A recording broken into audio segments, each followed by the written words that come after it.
Hard hat's all about showing up to play hard, doing what it takes to win. If you want to cement legacy, win another. He's your third center. You don't want to pump him up too much, but it's hard not to. This is maybe the most I've ever agreed with you.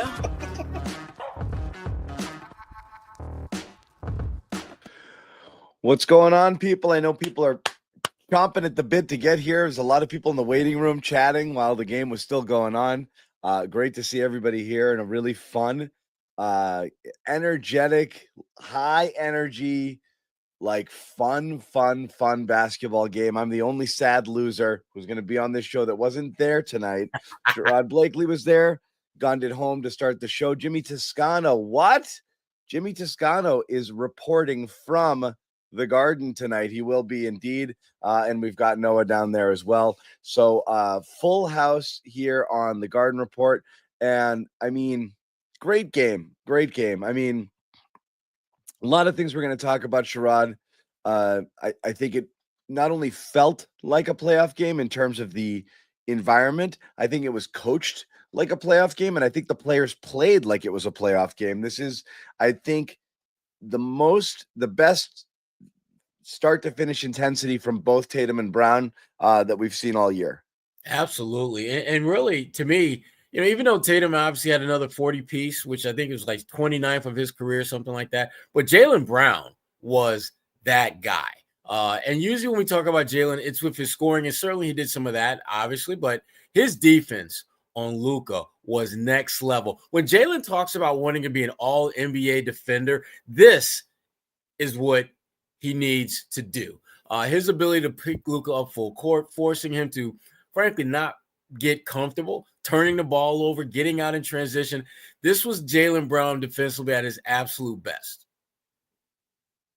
Yeah, and like, again, every time we do this, it sounds like it's like I'm taking a shot, but like that's the difference, you know, like with full on minute to minute engaged, locked in Jaylen, which we saw in the playoffs and in the finals and through a lot of last season, versus, you know, what we've seen with the Celtics, some inconsistent defensive effort, though I don't think you can, you know, I think it's certainly been better of late, but like there's something about Luka that just gets Jaylen going. It does. And look, he doesn't get to be on him all game long. You know, this game was so interesting just in terms of, but it just jacks him up. He's focused, he's in it. You know, he's doing his thing. Like early on, he like rises to the challenge. It transfers over to the offensive end. So yeah, super engaged Jaylen there. But the whole first half was so interesting because it was just this. All right, they're gonna switch. They're gonna hunt Horford. Celtics are gonna hunt Luka, and they did it all night. And Celtics clearly got the better of that matchup. Yeah. And then on top of that, the Celtics did a pretty good job where they were trying to hunt Reeves as well and trying to get Horford the ball there in the post. The Lakers did their best to kind of keep that from happening a lot. But, you know, that was another matchup. And again, LeBron being at this stage in his career is not an elite defender anymore. He's got some chase down blocks, and obviously he's big and he's physical. It is hard for the Lakers to, it's amazing to me that they've played defense at the level that they've played it there when you've got to hide so many people on defense, you know, and it starts with Luka. It's just such an interesting game, right? And I agree, Kes.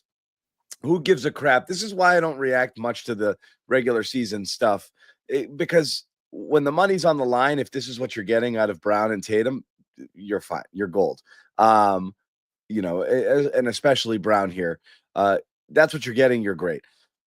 But the Luka is such an interesting thing, right? Because it just looked through 2.5, maybe through 3 quarters that, like, you know, I almost tweeted like, this is going to be the best Nico Harrison's going to sleep in a long time, you know? And then, you know, Luka still finds a way to just trip his way into a 30-something point game. So even bad Luka is a force to be reckoned with. But defensively, there's just, that's going to be a problem. And he's not in shape and he's not right. And he's going to get hunted here. And then, you know, he was frustrated early, a lot of it, you know, because of Jaylen Brown. But then you look at the line, it's like, that's not bad, you know, like, but again, he's a -19. The Celtics hunted him all night long. You got a 40 piece from Jaylen. I mean, from Tatum, who was outstanding. I think got tired late. Yeah. Joe Mazzulla got tricky today. And this is what I said. He coached like a playoff game. He played them both the entire first quarter. Haven't seen that all year. He played both of them the majority of the third quarter with Brown coming out at the 3-minute mark. I thought Tatum would get his rest when Brown came back in. He didn't. He played the whole second half. So you could see that fatigue coming in, and I think that's a little bit why Tatum's line doesn't look as good. The 12 for 28 is kind of ugly. The 6 for 16 is ugly, and a lot of that is fourth quarter where he was fatigued. He didn't have his legs. He couldn't get to the basket as easily as he was, and some of those threes just weren't falling. But they did enough to hold on there, even though they did push it a little bit with how much they were playing their guys. They only went 8 deep, and they didn't play their bench that much. And let's just look at the starters' minutes here. They finished off with 45 from Tatum. Holy crap! 42 from 37 Horford, 35 Holiday. Surprised that he played at all. 35 minutes, 36 from Derek White. This was a Tibbs game. Yeah. I mean, this was the game. This was an NBA Finals. I don't even think this was a playoff game. This was like finals rotation where you this was exactly. Yeah. And that to me, to be frank, I didn't think Joe had it in him to do that. He did. I thought Joe would play it a little bit more closer to the vest and just kind of play a little bit more towards what he is accustomed to playing versus showing his hand a little bit. But if these two teams meet in the finals, if the Celtics get back to the finals, this is kind of the rotation that you're likely to see. And obviously adding Porzingis to the mix, who didn't play, but this was good Joe Mazzulla coaching. This was really, really good coaching on his part. And they just did so many little things well, Jaylen making the most of the matchups that were in his favor. Pritchard not forcing the action. Luke Cornett quietly giving you just real good, gritty, grimy, dirty points. Tatum misses a shot that he should make. There's Luke with the tip in. Little things like that, a shot that Jaylen Brown misses in the paint, in comes Drew Holiday for the offensive rebound. They did so many of the hustle, little detail type things that we don't see enough of from this team. It's a good reminder of who these guys are. This is a good reminder that they still have it in them, and they're going to need that to get back to the finals. Yeah. And that's one you'll feel good about. And again, there's not a ton of games left circled on the calendar here as the Celtics are pretty much locked into a 2 seed. This was one of them. And it was fun. It was fun. I really did have a little bit of FOMO tonight, knowing you guys were all down there, and then seeing early NBC Sports Boston photo, like reunion photos that I wish we could pull that photo up with me, Jimmy, and Rich Levine. Levine. That's my guy. That's my guy. Super talented former columnist over at NBC Sports Boston back when it was Comcast Sports New England. Very cool. And then Toscano down there, getting to do his thing, back in his element. Jimmy was a kid in a candy store. I mean, he had every reason to be in bobblehead Jimmy mode, just kind of walking around, just excited about everything. Yeah, it was good. This was a good game. This was great. So I will say that third quarter, we talked about the intensity, and I think you got to look at that third quarter was just a friggin' chef's kiss. That is as good as they have played defensively all season long, and that's really where this game was won tonight. And they were on it, individually how they went about it. I mean, 29-13. I mean, the Lakers had 4 points with about 4 minutes left in the quarter. That was an unbelievable defensive effort there. You kind of wish they just completed they had them. They almost tapped out, and they got back into it. They got to 4 points. I never really thought it was gonna get there, but holy crap. That third quarter was just masterful defensive performance. Yeah. And that fourth quarter, I mean, it was fueled in part by just slippage on the Celtics part. I mean, Jaylen Brown, there was one play where he was, upset that he didn't make a shot and he didn't get back quick enough on defense, led to a wide open three. Yeah. And it was little things. They had a couple of plays like that in the fourth. But to their credit, though, they were able to right the ship. And frankly, go back to the one thing that I don't think enough teams do against the Lakers. You got to play bully ball against them. Yeah. I mean, granted, they have a 6'8" point guard in Luka and a 6'9" wing in LeBron, but there are 3 other positions where you should be able to absolutely have your way. And I thought the Celtics did a really good job of just keeping the ball moving until they got the matchup that they could exploit, and they did just that over and over again. Here in the chat, people talking some of the things here. Bench a concern? I don't think so. Again, you're going to shorten things up with a playoff rotation, and you're already down Porzingis, so everybody is bumping down a little bit. It was a short leash on the bench. Sam Hauser, only 12 minutes, got off one shot there. Peyton Pritchard, this wasn't the hot PP game here. He came in, 23 minutes, only made one shot, came out, launched a couple, wasn't really there. Didn't do it. Luke, as you said, some sneaky good Luke contributions, but they played it really, really, really tight there. I'll give a quick hat tip to Hauser and, just responding here to the chat. I'll give a quick hat tip to Hauser and Pritchard for those back-to-back possessions when they drew a switch on LeBron where they did need to give the starters a blow in the fourth quarter, and they both held up. They held up their own. Joe Mazzulla coming to the podium. We're going to hear from Joe here as the Celtics, as we said, take down the Lakers 111-101. Let's listen in to what Joe has to say. Defense, individual defense. What does it mean for you guys to have them not only guard, but somebody like Jaylen be able to guard Luka kind of straight up for most of the game? Yeah, I mean, the toll that it takes, the mental and emotional and physical toughness that it takes to do what Jaylen's able to do, and like he did tonight, is just high level by him. And Jayson's ability to take pride in his individual defense, like when your best players, and you saw the possessions that Al had, when your best players take pride in individual defense, I think it sets a tone for your team, and those guys take on that challenge, and JB thrives taking on that challenge. And you mentioned Al, they were targeting him, and he held his own against both LeBron and Luka. We keep talking about him like ageless wonder, but like what does that do for you guys? Yeah, I mean, I think it motivates him. I think when people do it, it motivates him. And I got to watch 5 possessions of him defend at a high level. And at one point, I wasn't coaching; I was just watching him. And I was like, man, this guy's a future Hall of Famer. I get to watch this, for free. And you have to be able to have that perspective. And so I think he was motivated by that. And he's just an innate competitor, and it inspires our team. Staying with Al at the other end of the floor, repeatedly was able to get Austin Reeves on switches and take advantage, get points at the rim. What did you see from him on that end? Yeah, that was high-level execution by the guys and really team, basketball. But his ability to, get seals and force switches and do that was important for us, especially in that third quarter, to where we were able to get some stuff out of it playing through him and then get some stuff out of it by him drawing some 2-on-1. So just another layer of his versatility.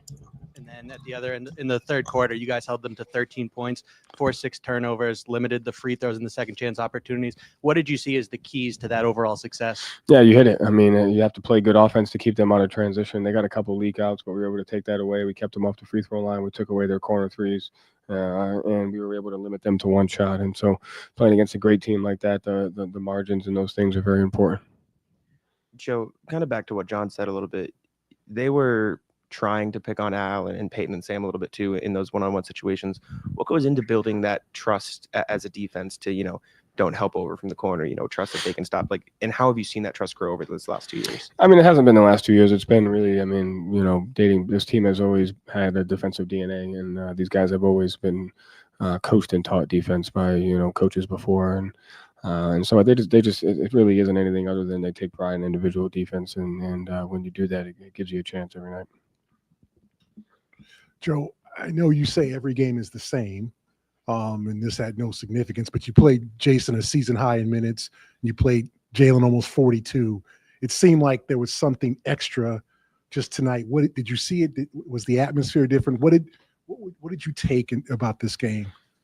Yeah, I mean, I said it before. I mean, obviously it's, the Celtic Lakers, and you're a part of that, and that's important. And, you can't let that distract you from the things that you have to do to lead to winning. And, I feel like there's moments that you give those guys chances to be able to be a part of that. And they're Al played 37. It was like everybody on this roster is, playing for a legacy, and you do it together. And I felt like that was a great moment for them to be able to compete at a high level for as long as they wanted to. Is that kind of your way of showing them that this is not a normal game without saying it? It's my way of saying that you better win. I like watching them play. So Joe's just a fan. Joe fan. Joe, this was a pretty physical one out there. I'm curious if that was a point of emphasis for you, and either way, how It's you always an felt like emphasis. your guys worked through that physicality, because sometimes it seems like it was frustratingly physical at times. Yeah, I mean, I think it was obviously it's a point of emphasis, especially playing against a team like that. They're a high level team, and you got to be physical. They're physical with us. We're physical with them. So I thought we did a really good job, especially in the start of the third quarter, and kind of after that initial run that they went on, we did a great job of maintaining our physicality, and it's important for us to continue to work through that. With the defense, but 71 combined points, 10 assists from Jayson and Jaylen. What did you see from them offensively? Yeah, there's been times where they've been called upon to make plays, and they both have made plays, whether it's for themselves or for others, and they're taking on that challenge, and they're doing a great job of it, getting to their spots, making the play that's necessary, and Jaylen had 2 turnovers, which is great. JT had 3, which is great, and just their ability to make plays for themselves and their teammates important. Sometimes the game calls upon them to be great, and we need them to do it, and they both delivered. Thank you.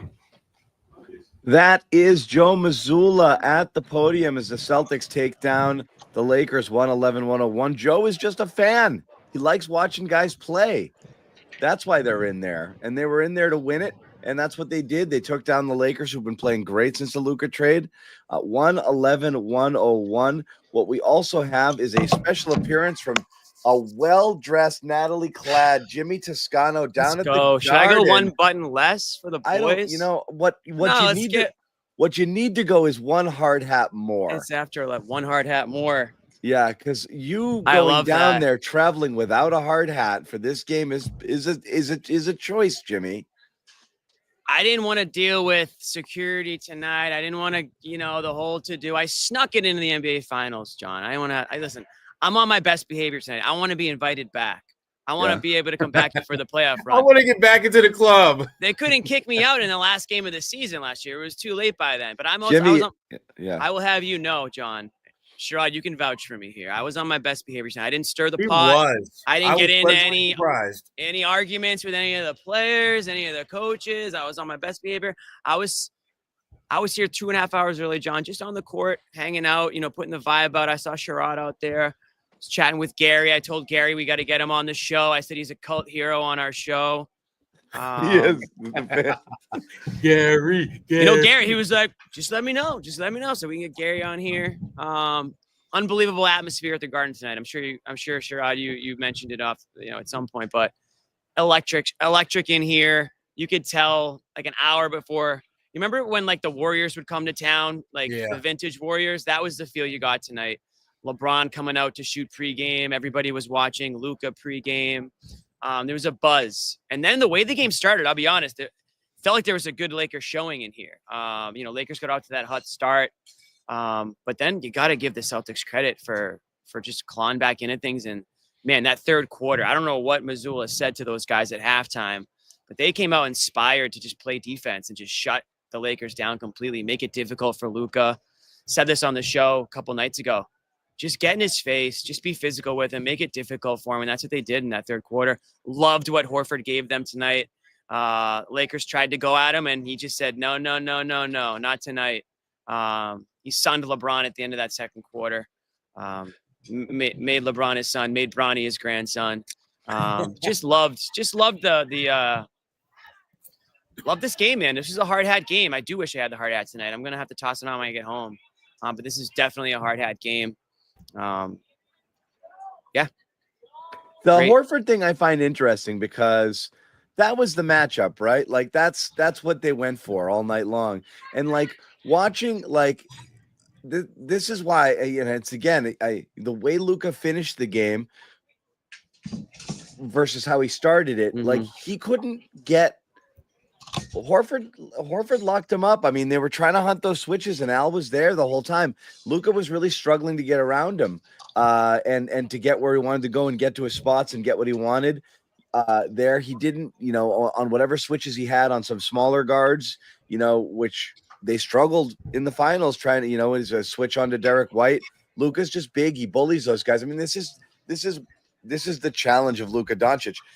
Smaller defender. I mean, someone like Al Horford, he gets him, gets him in the blender. He can get to where he wants to go, gets him up in the air, gets to the free throw line, able to pull up, hit his shots. Smaller guy, he's just too physical for those guys. So, there's not a lot of people that can.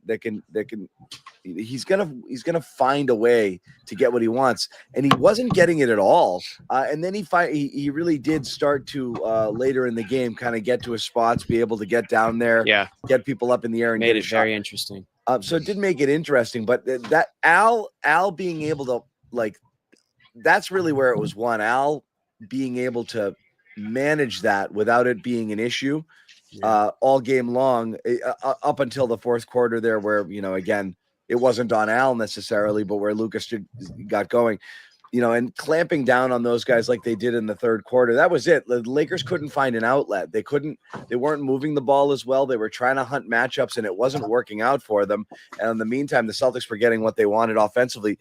The way that third quarter started, it was just, a continuation of the first half.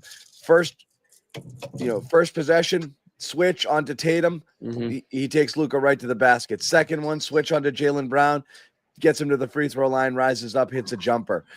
They got everything they wanted out of that Luka matchup. They started throwing it into Horford in the post against Reeves. So the Celtics were abusing those matchups, and the Lakers could not. And I'm giving my hard hat, my brownie, to Al for this game, because he absolutely Tatum and Tatum and Brown get the headlines, deservedly so, because they were amazing again. But Al was freaking awesome. And again, particularly how he was out there on an island, no other bigs really, at all to play in this game. You got 11 minutes out of Luke Cornett. That's it. KP sits again, and Al just held it down.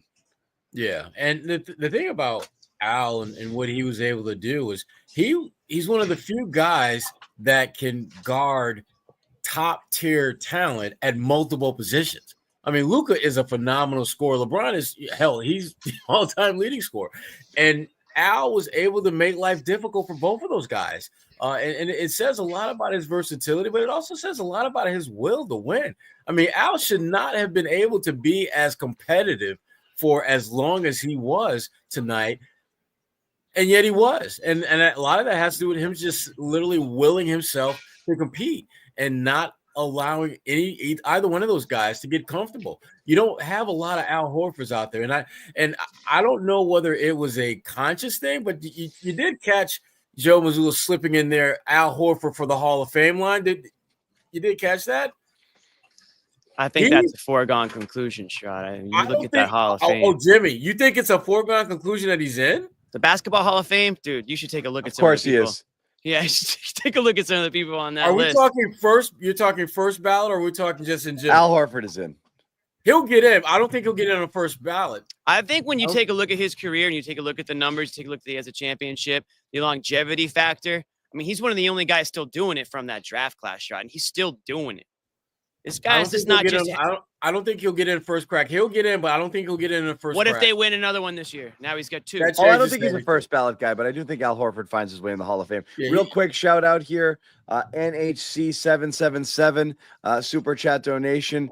We do appreciate that very much. That was a big shot. Yeah, he wants to know. Jimmy, did you go give LeBron a hug? Did you tell him you loved him? I'm a LeBron stan too, and I have been for a long, long time. So I'm in that ball club, but I wasn't there stalking him like Toscano was tonight. Like, can I go to the Lakers, John? I'm like, yeah, Jimmy, Jesus. I had to hold him back when LeBron came on the court, John. Super chats are welcome. All proceeds go to the host. Thank you so much for sending them in. Anybody who wants to contribute, you hit that little $sign button under the chat. It's all appreciated. Also, you don't have to do your thing. We love having you guys here regardless, but these are appreciated. Thank you very much. Yeah, Jimmy, how was it? Being in the presence of LeBron. The presence of greatness. Listen, Whenever I get an opportunity to be in the presence of greatness, I take that opportunity. Okay. LeBron, you can love him, you can hate him, but at the end of the day, you can make the case that he is the GOAT. Tonight, it didn't work out for him. He's had some unbelievable performances against the Celtics in the Garden, against the Celtics on the road. But yeah, I had a front row seat to the shoot around before the game. Sherrod, you saw me over there. I got a couple videos. I know I saw you. Got a couple videos. He was hamming it up for the crowd. I thought LeBron embraced the night pretty well. Of course, it's a national TV game. Listen, I'm not stupid. I know what LeBron does is a lot of times for the camera, for the show, but love it or like it or not, he's still the face of the league. Until he retires, he's the face of this league. And we know that that's the most important conversation we can have in the NBA. The face of the league. It's all that matters. Yeah. But no, I did not tell him that I loved him. I would have talked to him How after about the game flop? tonight, but groin injury. Yeah, it was a bad one too. Like Listen, Jaylen that's just part of his like game. grazed him, and he's like, Le chin. Dude, you can't tell the story about the Celtics without including LeBron James in that. I mean, going back to the championship that the Celtics won, and the times that they've come up short. I mean, they've had unbelievable battles against LeBron. They still are. I think tonight was and I know that ended up being a 10-point Celtics win, and they were up by a lot more than that, but it was a lot closer at points. A lot of times during this game, it felt like a neck and neck battle. And I think if you're the NBA, there's two matchups that you want. You want Celtics Lakers, you want Celtics Warriors. Anything else is gonna be a significant drop down, I think, in the ratings for sure. And I'll tell you what, if it's Celtics Lakers, oof, would that be fun? David Stern would definitely find a way for Golden State and the Lakers to come through in the West. He I'll would. tell you that. In honor of Stern, we got to figure out a way to make this happen. Yeah. But yeah. well, Another LeBron game. I mean, LeBron was good. There's no doubt about it. And the thing that, and I talked with Vinny Goodwill of Yahoo Sports about this on the last episode, we tend to grade LeBron on a curve. He's really good. There's no doubt about that. But there were moments in this game where Father Time was in the building. There are times where LeBron didn't get back quite as quick as we've seen LeBron in the past. Missed some shots that he normally makes. And I'm not sure it was a fatigue thing. I'm not sure it's a Father Time thing, but it's definitely not what we expect to see from LeBron thing. And again, but we're going to say that he had a great game because he's 40 years old playing at this level. Now, did he have a great game, or did he have a great game for a 40-year-old? Yeah, I think that's fair, Sherrod. I think that he obviously didn't hit any of his outside shots tonight, so he was lacking in that department. That would have boosted his stat line a little bit.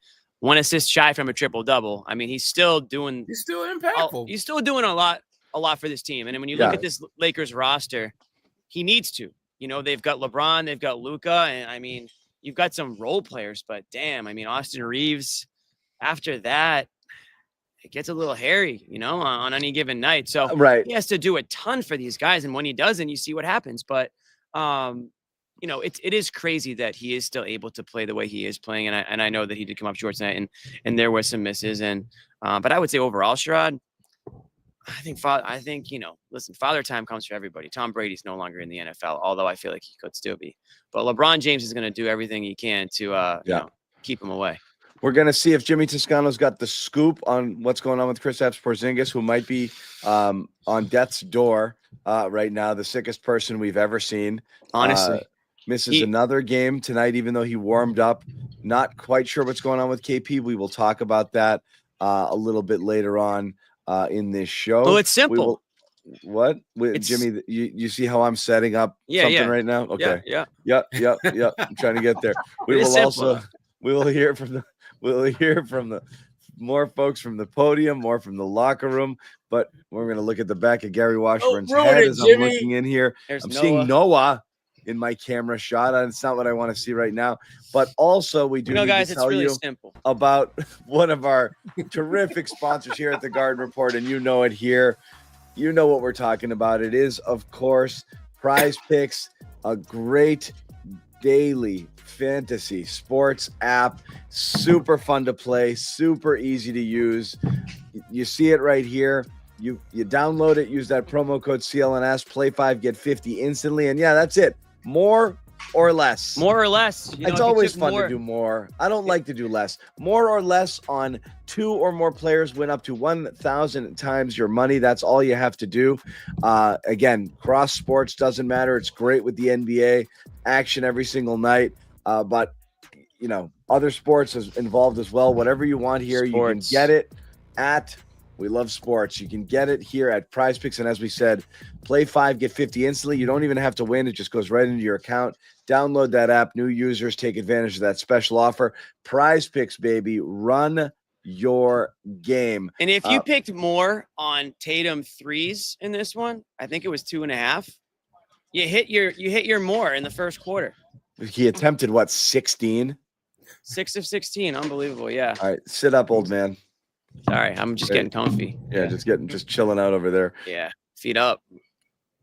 Yeah, he I'm definitely, in section 18 of the Loge right now, guys. You're doing Looking at good. the court. I tweeted him a picture of my view if anyone wants to see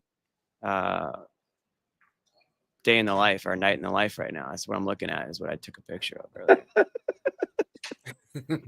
I am inevitable. Yeah, exactly. Sit up, Jimmy. Yeah. I can get used to this, John. I'll come back. I'll do this again. I don't know So why. I mean, for Why those these who guys don't know, make it so like it's such a big deal.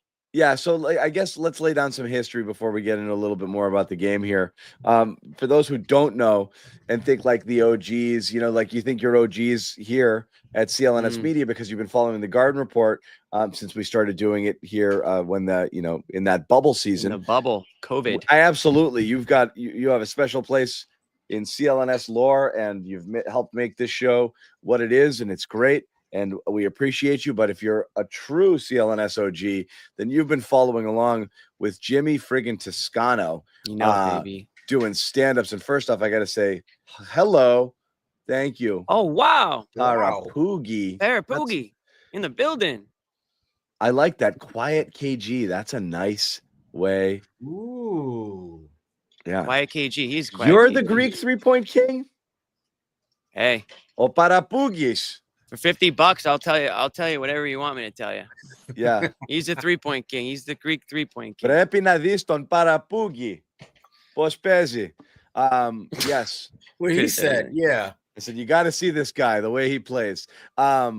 Thank you very much for the super chat donation. The Greek 3-point king. I thought it was me until now. I guess it's not. No big deal. That's fine. That's it's definitely fine. not you. It's definitely not me. By the way, Jimmy is an OG. You go back, look at some of the old CLNS. You're going to see Jimmy Toscano with Nick Gelso, just as he'd moved to Boston to kind of plant his flag here. We're talking what, Jimmy? Would that be 20? When did you start appearing on the Garden Report? Like, oh my in its gosh. original form with Jared and Jimmy. Yeah, I saw Jared Weiss Weiss tonight. Shout out Jared. He said hi to everybody. Yeah. A few of the Celtics players are coming out on the court right now. Actually, we got Luke's out there at midcourt. Maybe it's just Luke. Probably like, dude, it's been a long time. 10, 15 years. I don't even know anymore. Damn. It's been a while. I was doing it when I I was at NBC. I would finish all my work, and then we would do like a post game thing, like on the Garden. The place they'd be shutting the lights out on us sometimes, not all the time, once in a while. So 10 years. No, Jimmy's from Boston, but yeah, the original Garden Report stuff 10 years ago was a get, and yeah, that's for you, Jimmy. Wow, thank you, Jimmy J. And for the OGs, thank you, Jimmy J. We do. Jimmy J is an OG. We also appreciate all of you. I know I saw a lot of you in there. We did a great fundraising effort for cancer research the other night with Doug Kide, who lost his daughter a year ago to cancer, his young daughter Hallie.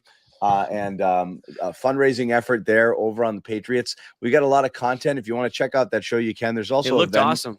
It was a great show. A lot of people, Fitzy, Andrew Callahan, Doug Kide. And then on top of that, you had Taylor Kyles from CLNS jumping in, Field Yates, Mike Reese, Bill Barnwell, all from ESPN, Tommy Curran.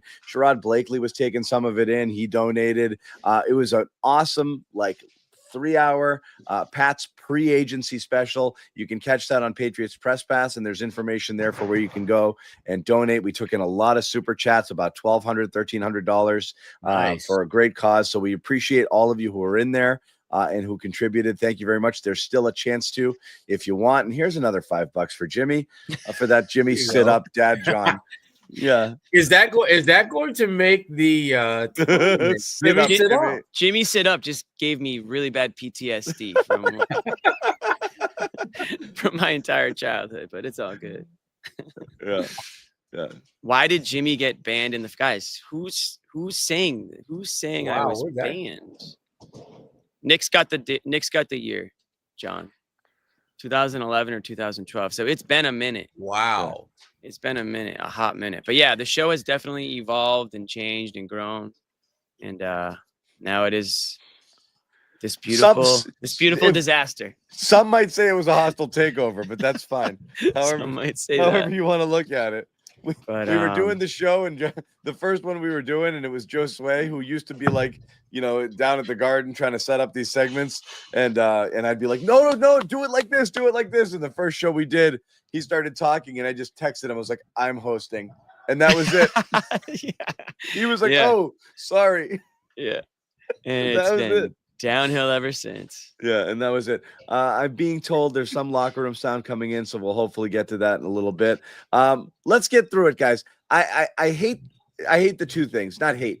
I wish it stayed the blowout. I wish Celtics didn't kind of gas out a little bit in the fourth quarter, because this really was what felt like a really great, and it still is a really great win with great performances. And I hate that Tatum's final line looks as ugly as it did, because I thought before he started getting tired and a little bit lazy in that fourth quarter, it was like slow motion Tatum. You think it's ugly? I wouldn't say his line is ugly. It's pretty bad. 40 points, 12 rebounds, 8 assists. 12 for 28. I take it back. The shooting numbers, if that's don't ugly, look great. Damn. The shooting splits don't look great because of the threes, because Sure. of the 4 shots late, because it was otherwise a near perfect game. And it was another one of those games where it looks like everything's moving in slow motion for him. His reads were just perfect. The way he was cutting, the way he was getting to the basket, nothing seemed forced. He was really just slicing through the defense, taking what was given there.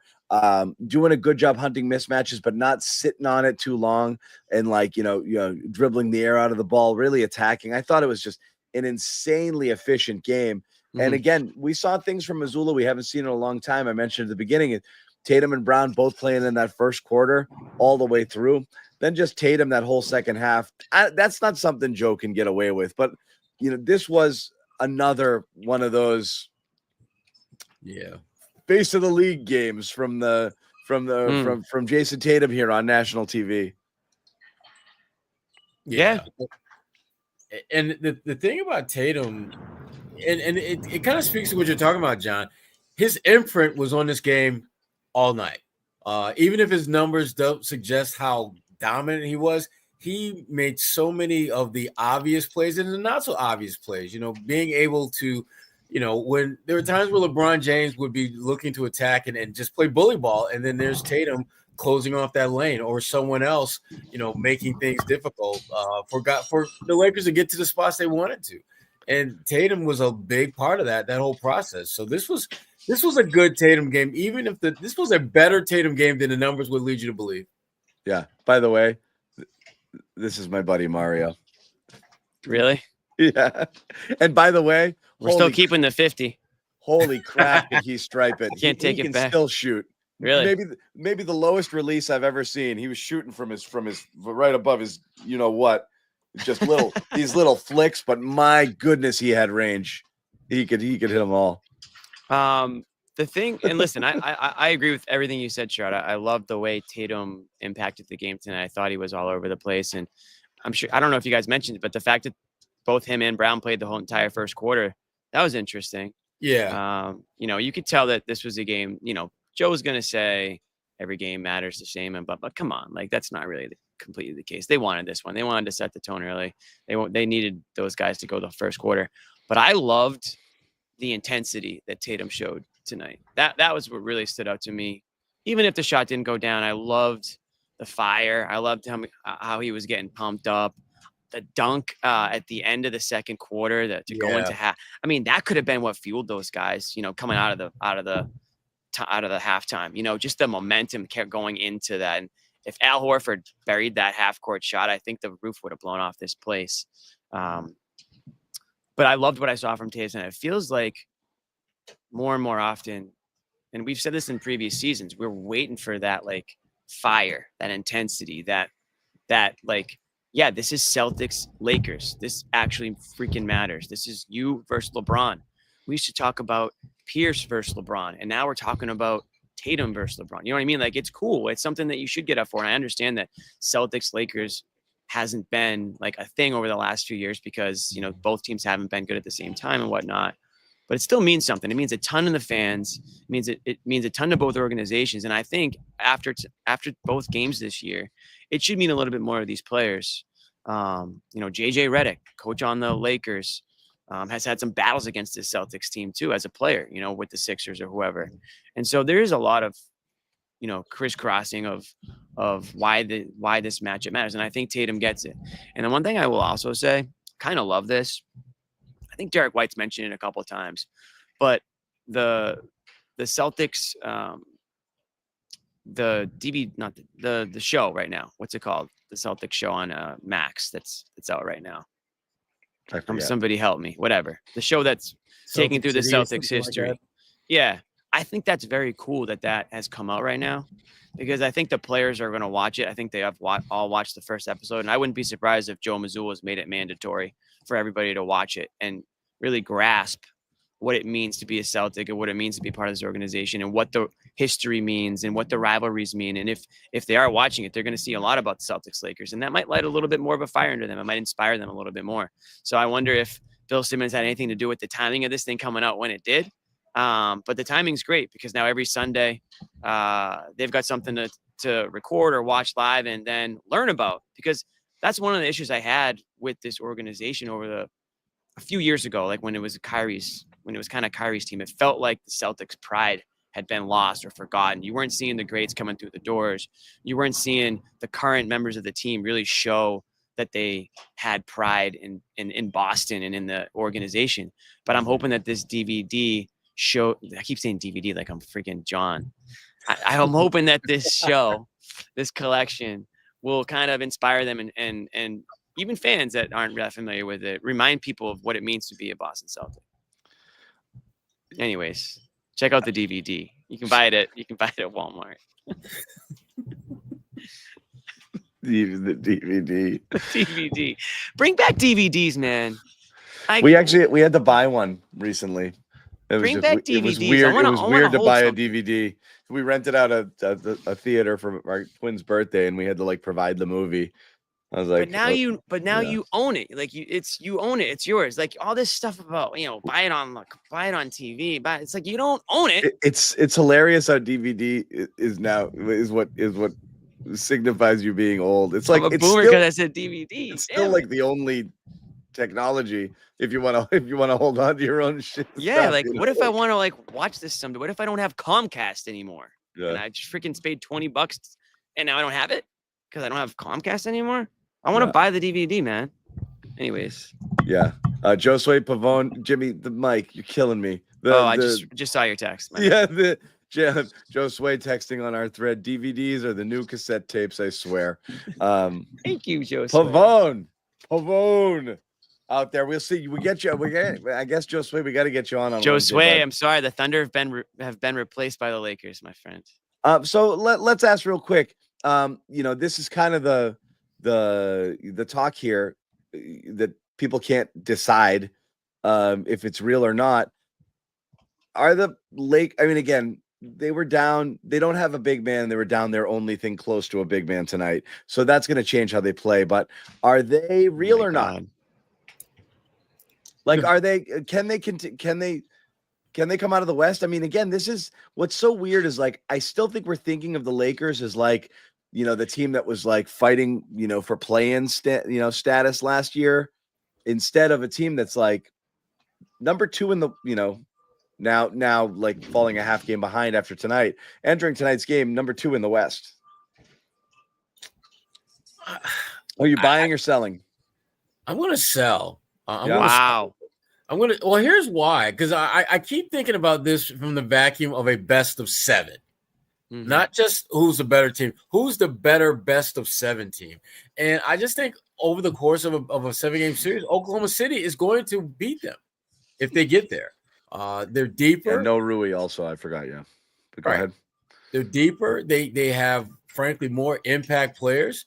And I just don't think the Lakers have enough weapons at either end of the floor to withstand a full, healthy Oklahoma Thunder in a best of 7. But Sherrod, we said this also about the Thunder. Who on the Thunder has done it? Until the Thunder do it, I don't really know if I'm confident to say that they're the team that's going to do it. Whereas a team like the Lakers, yeah, there's a bunch of players on this team that, again, probably have no business being in the NBA Finals. But take a look at some of those Cavs rosters that LeBron carried to the NBA Finals. LeBron's got the best teammate he's ever had now in Luka, right? So those two guys alone, Sherrod, I think if they can get hot, if Luka can get hot, and if LeBron can continue to turn back the clocks here, they can make a serious run. Now, I'm not saying That's a couple of major couldas you got there, though. You know, and the last one about LeBron turning back the clock, that's the one that I don't know. Sure, but if anyone can do it, it's beatable. him, right? I think I OKC's think they're beatable. I think, listen, if the Lakers, even though they've been punch amazing, first- they don't get enough credit for how good they are. But also, when you get to the playoffs, it's a different animal. I think the Lakers have a fighter's chance. I think Houston has a fighter's chance. I think Denver does.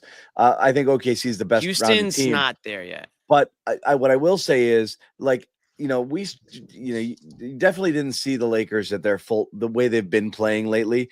They weren't at the height of their powers tonight. Their defense has been incredible, which is amazing that they've had the number 1 rated defense, in the last 2 months and since the trade, which is, bananas. But also, just like Luka just frees up LeBron to not have to carry as much of a burden. And LeBron's playing the best basketball of the season. So LeBron's playing like a legit top 5 player. And Luka, if he ever pulls it together or gets himself into better shape, as the season, rolls on here, it's a top 5 player. Like 2 top 5 players used to just be the formula for winning. It's an insane amount of talent. And then you throw Reeves in there who can create his own offense as well.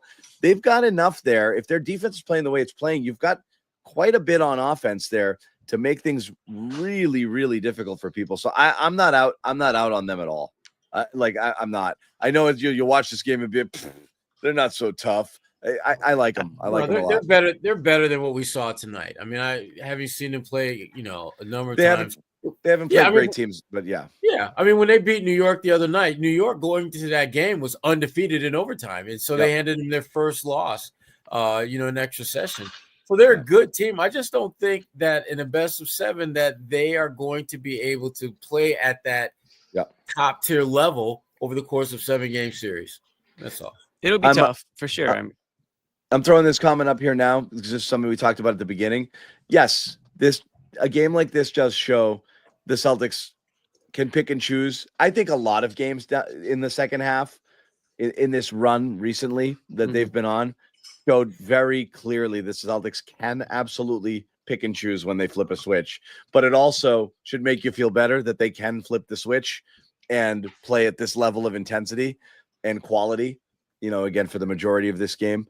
Yeah, that should make you feel better. As frustrating as it might be, there will be several more games this year when the switch is flipped to off. But it's nice to know when they flip it on, they look like this. And Jaylen Brown was a friggin' madman tonight. Trying to get back to the Celtics there. Madman. Like a sloppy mess at times, like out of control at certain moments. Maybe didn't take some great shots. Also was just a friggin' assassin. So aggressive. Just absolutely just going. And then the defensive energy was just off the charts. I loved seeing him pissed off. He was so friggin' good tonight. So good. And yeah. So 2 things. One, the switch is very real.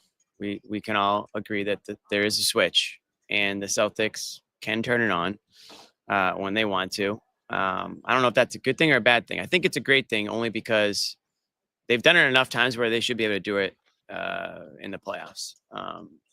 I was worried that it would be off for so long that it's not something that they could, be able to figure out again.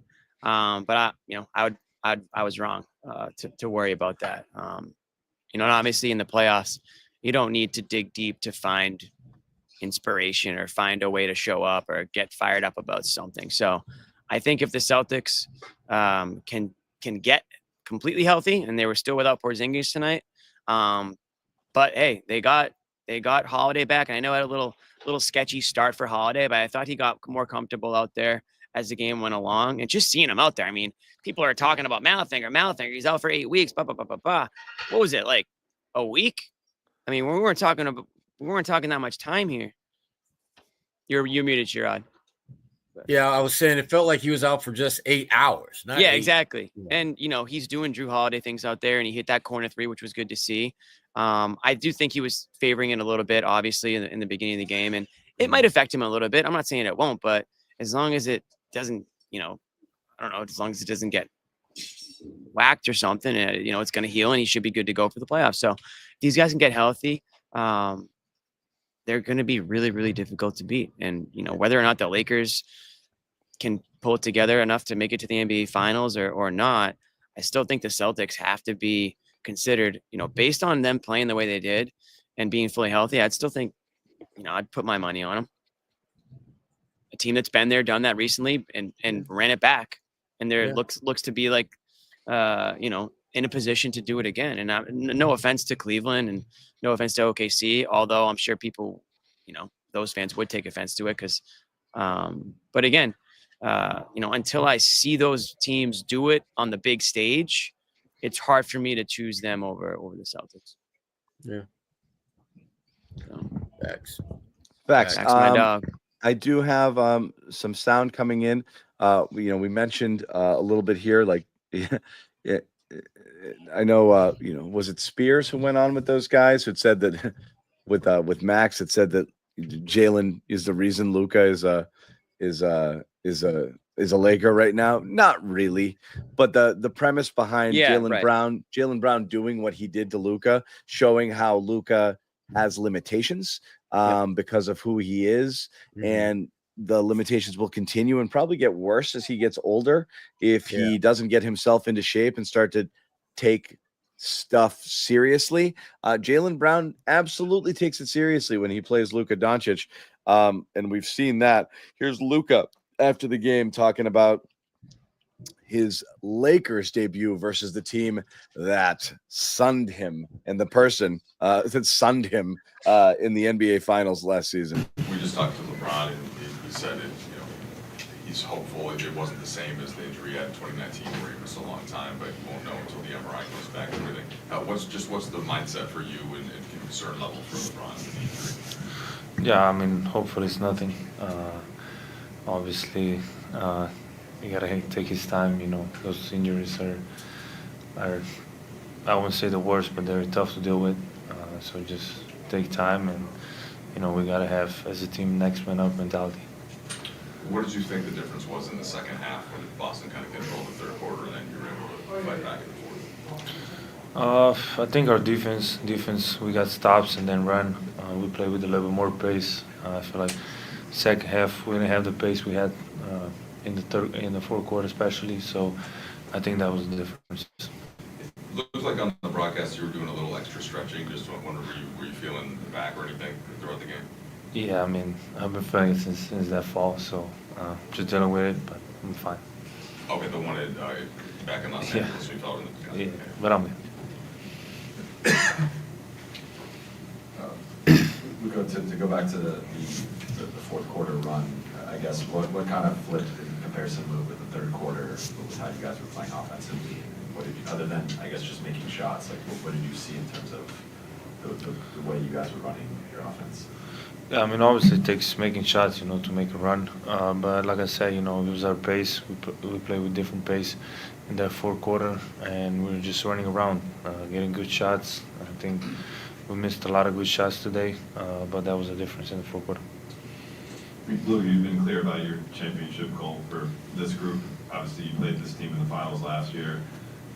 Did that finals matchup enter into your mind at all today, and just how much do you view them as a team if you are going to reach that goal that could be the team you have to beat? Yeah, I mean, they have amazing team, amazing players. Especially here, it's very tough to play and very tough to beat them. But yeah, obviously it comes to mind, my first final. You don't want to lose it. But that's what happens. So obviously it comes to mind sometimes. Luka, what did you make of your first kind of taste of Lakers Celtics and the atmosphere? What did you think of it? It was great atmosphere. Love playing in those atmospheres. Gets you going, gets you hyped. But we know Boston's very loud all the time, so it's like I say, it's always tough to play here. But it's fun for me. It's very fun.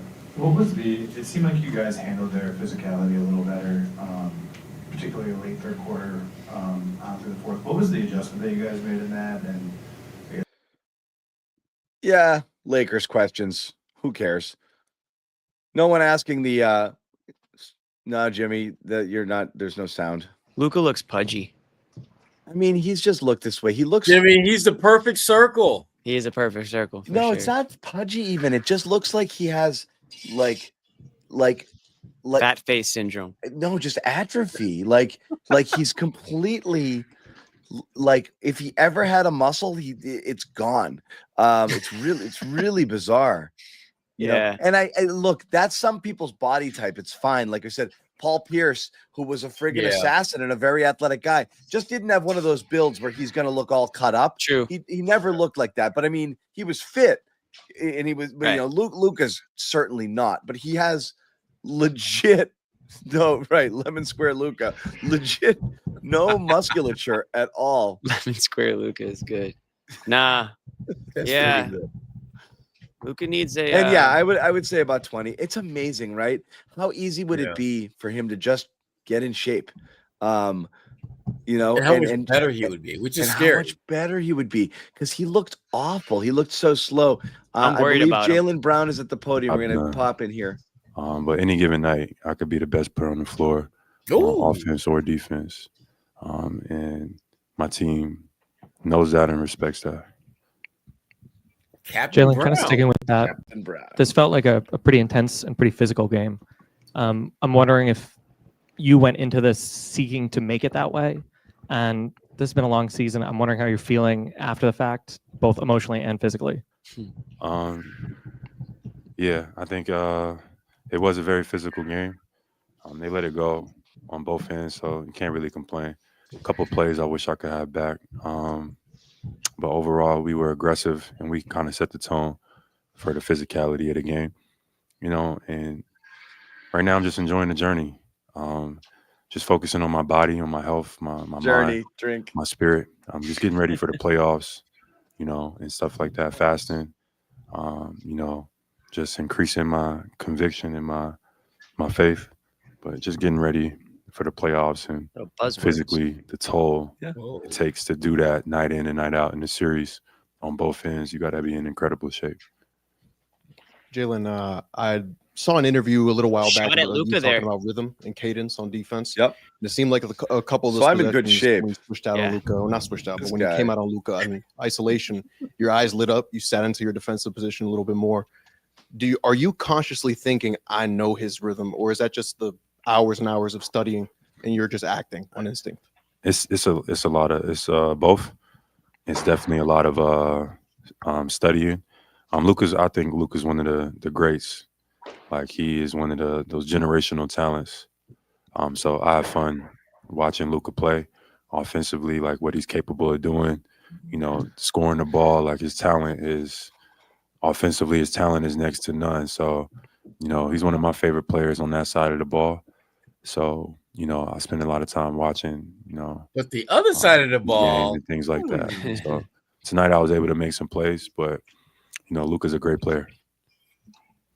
You talked about how excellent shape you have to be to play both ends of the court like that. In matchups like that, are you against the stars of the league, the guys you really respect? Do you try to turn it into like a psychological matchup kind of where it's a battle of wills, it's a battle of endurance, and they know that you're going to keep coming on both ends? On night in and night out, it takes different things. Obviously, it's a journey, 82 games. Sometimes you get a matchup on a Tuesday in some random city, and you just mentally, physically got to be prepared throughout the journey of the season, which is tough that, Obviously, we don't make excuses as athletes, but it takes a lot to go into that and perform at a high level. But when you get towards the playoffs, matchups, you get more detailed. You got more time to just focus on the details of whatever that matchup is or whatever that team is, and things kind of like get more intense. Throughout the season, a lot of times the basketball is like, teams are just either going through the motions or whatever, but when the playoffs come around, and it's a difference between the regular season and the playoffs. Jaylen, what did you think of the atmosphere tonight? It just seemed like it was different. This game was seemingly more important. Yeah, it was a great atmosphere tonight. Shout out to the Celtics fans. It felt like a playoff type intensity. Obviously, the history between the Celtics and Lakers is prevalent. So tonight, I feel like both teams came in and brought it from the jump. They started out the gate hitting shots. We matched them, hit some shots. They closed it back late. We was able to create some more separation, but it was a great energy game. Today was not one of those regular season normal games where it's whatever. Like a Tuesday in Charlotte. A good day for basketball. Joe tries to say that every game has the same significance, but Jayson played 45 minutes. You played 42. It seemed like even to him, it was a little different. Yeah, for sure. That's his job to say that. But even, like today was definitely Celtics, Lakers, two big time matchups, teams like we wanted to win tonight, so we did what it took to win for sure. Finally, the truth. Thank you. The transition bounce pass to Al Horford and then the slam dunk. Do you think he heard your comments about? Sorry, I killed Abby. Sorry, Abby.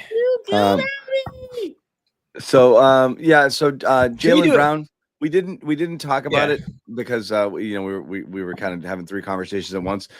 Like I said, this is like Jaylen deserves a moment. Yeah, it's not just we jokingly don't talk about Jaylen. It's just like and that was talking Jaylen. That was talking Jaylen. But every time I say it, like I said, it sounds like I'm taking a dig, but it's not. It's like there's Jaylen who might drift through a quarter or two and then just explode, and all of a sudden you're like, whoa, he came on. And then then there's this guy who just comes out there like a man on a mission early on and does this. And again, I really do respect the fact that it is extremely difficult for offensive players to play two ways for 82 games with this level of intensity. And almost every superstar starts to play less and less defense as they get to around this age. So again, I just don't think you can expect it, but knowing that they can do it is the difference. And so when you talk about, older Celtics teams, Jimmy, don't make me say it. Don't make me say it. Sorry. I was getting comfy. Damn it. I was getting comfy. I thought you were about to go on for a few minutes here. Older, but they can still see you. I didn't realize it. Jimmy's like, you're not off the screen when I'm talking. Hold on. Let me just. All right, now we're good. Okay, right? Jimmy, sit back, relax, buddy. But it's like some of those guys who coast can't do it. Right. He can't, like these guys can, and that's the thing is like we had old Celtics teams where we'd be like, well, they look okay in the regular season. It gets to the playoffs, it's a different game. This level of intensity and the way teams ratchet it up here, and 5 years ago, whatever, they are that team, which is like, oh yeah, we played them in the regular season. I thought we handled them okay, and then they kick it up to 11. That's a problem, like when your two best players can play defense the way these guys can when they're doing it, when they choose to do it. Holy shit, it's game changing. So like he wanted it, man. I love it. I love that he takes this. I love that specifically he takes the Luka thing personally. Like for some reason he's like, this is my job. This is what I've put on this earth to do. I'm going to shut this dude down.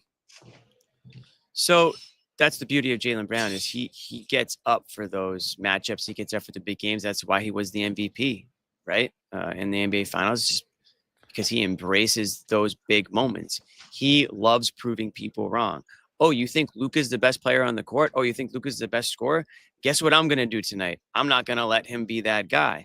Jaylen Brown was all over the damn court tonight. you could just do a highlight reel of Jaylen Brown's defense on Luka tonight, and it would just it would just be like steal. It would be, you know, another steal. It would be, you know, just good on-ball defense. He was all over Luka tonight. He was fired up. The dunk he had too. And then what? He like inadvertently kneed Luka hanging on the rim a little bit. That was a nice little touch there. Luka flopped on it. He was flopping on the hardwood, flailing around, wanted to call, didn't get it, obviously. Again, same with Tatum. Those two guys, they had a fire under them tonight. And I do love that about Jaylen Brown is nobody gets up. Nobody has the ability to get up for games the way he does. And when he does, that really can be the difference. But here's the thing, though, Jimmy. When you see this and you're a Celtics fan, it's got to feel bittersweet because you love what you're watching, but then you ask yourself, why can't we see this more often? I think there's a fine line. And Jaylen, I think, almost kind of answered that a little bit tonight. You know, talking about how he's protecting himself and taking care of his body and doing this and doing that. I think part of that is knowing when to go 110% and knowing when to not. And I'm not saying that he purposely takes games off, but you can't play like that every game. You can't go that hard because that's recklessness, and that's putting your body in jeopardy, and that's putting, you know, your health in jeopardy and the team in jeopardy. You know, you need to be able to be on the court and play. So you got to pick and choose, I think, in certain cases. And this team is talented enough, Sherrod, where, you know, you might be able to go 75% one game. Yeah, you're not going to, you know, maybe not get yours. You're not going to show up on SportsCenter's, you know, top 10, but you're going to get out of there with the W, and, you know, going to be like good team basketball, defer to some other guys. Like Pritchard's going to have his nights. You know, Jaylen Brown even said there's going to be nights where we just go to Pritchard. You know, those have been happening a little bit more often. So I think for the big ones, though, it's understood. It's like, hey, man, okay. You're going to like almost 46 minutes. Joe said afterwards. Sorry, Jimmy, like, I'm just popping them on here. Rivalry. I was going to let you finish. There's times you have to give you and Jaylen a chance to really be a part of it. Do you kind of know going in that's going to be the case? How are you kind of handling it throughout the game? And also, like, what's the value of kind of a workload like this with playoffs starting to get here soon? Yeah. You know, I've been around Joe long enough, kind of know where his mind is at going into certain games. So I knew tonight was going to be one of those 40-plus minute nights. And like you said, it's regular season. They all count as one. But special to be a part of this rivalry with the guys that, you know, we have on both sides. You know, you want to be a part of moments like this. As a basketball fan, I'm certain they enjoyed it. It was just two really good teams going at it on both ends of the floor. To have LeBron and Luka targeting Al, and he's consistently getting stops, and then getting Austin Reeves forces on switches and scoring at the basket against him. Just how much of a lift on the court and emotionally, and as far as what he brings from a leadership perspective, did he give you guys tonight? Yeah, Al is one of a kind. You know, is the anchor, you know, to our defense, and the heart and soul of our team. Keeps us, you know, emotionally steady. The things that he's still able to provide in year 18 is remarkable. You know, I don't think that gets talked about enough. Being an intricate part on a championship team in, you know, year 18. And we wouldn't be who we are without him.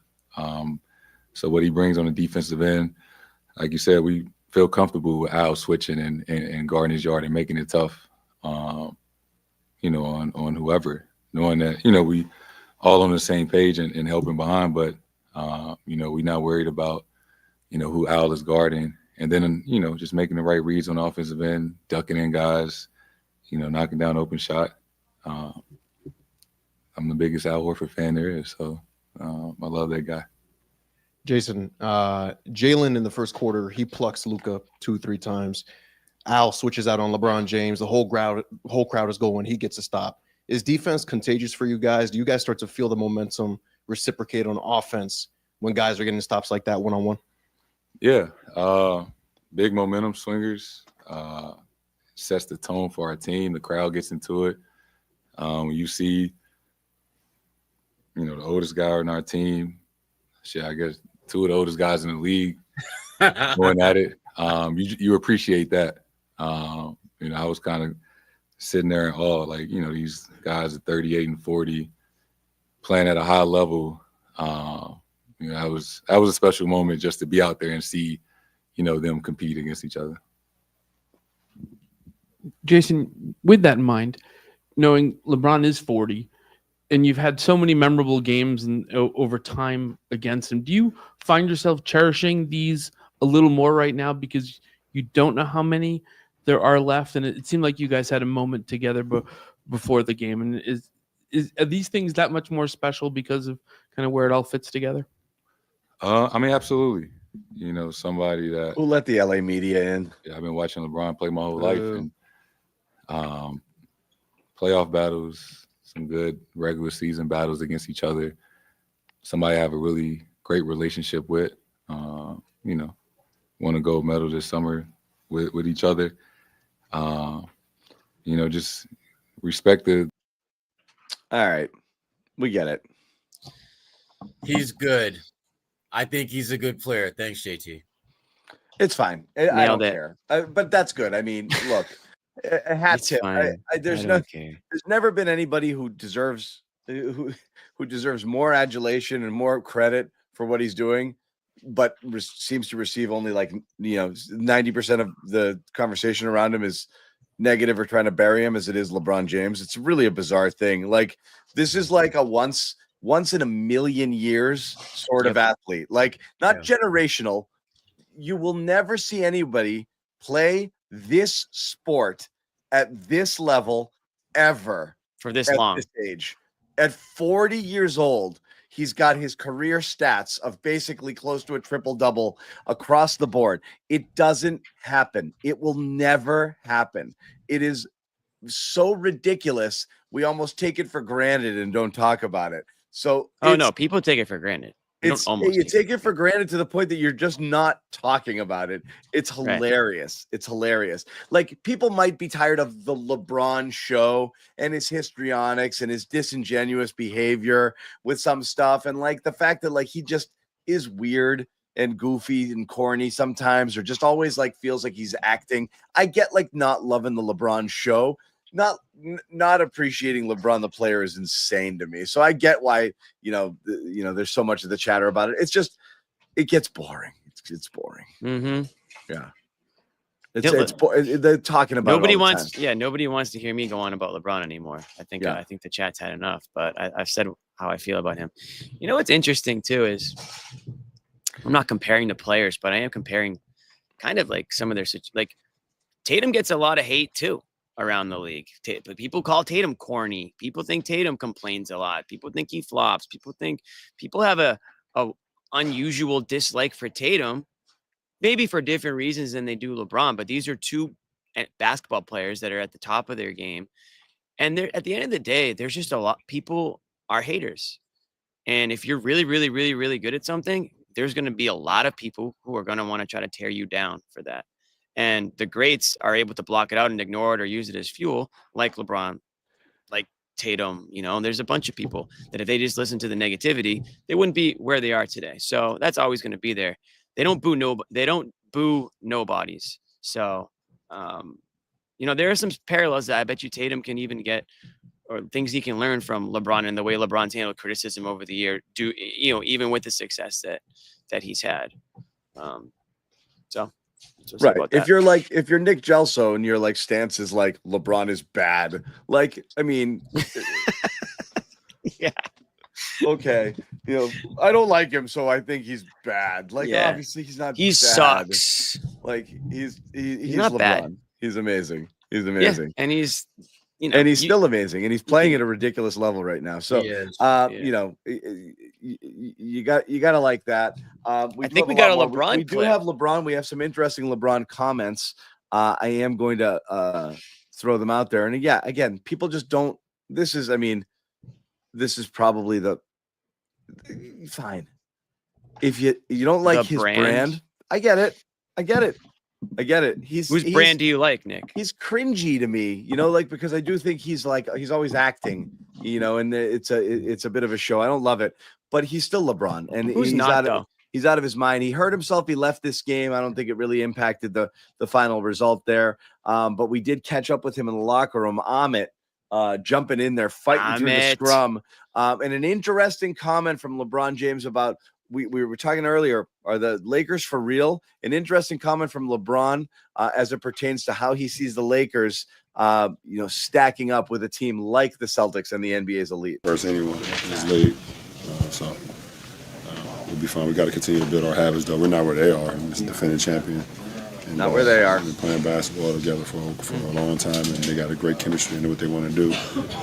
We made an acquisition late in the season, and we're still trying to build. And we want to get full. That's the number one objective for us, how we can get full and get all our guys together and see exactly what we look like. So we feel like we compete versus anybody.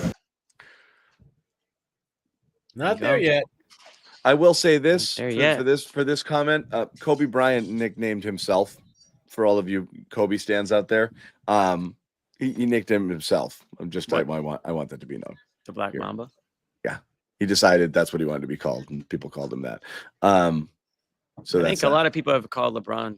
I'm done with this show. Okay. No, don't go. No.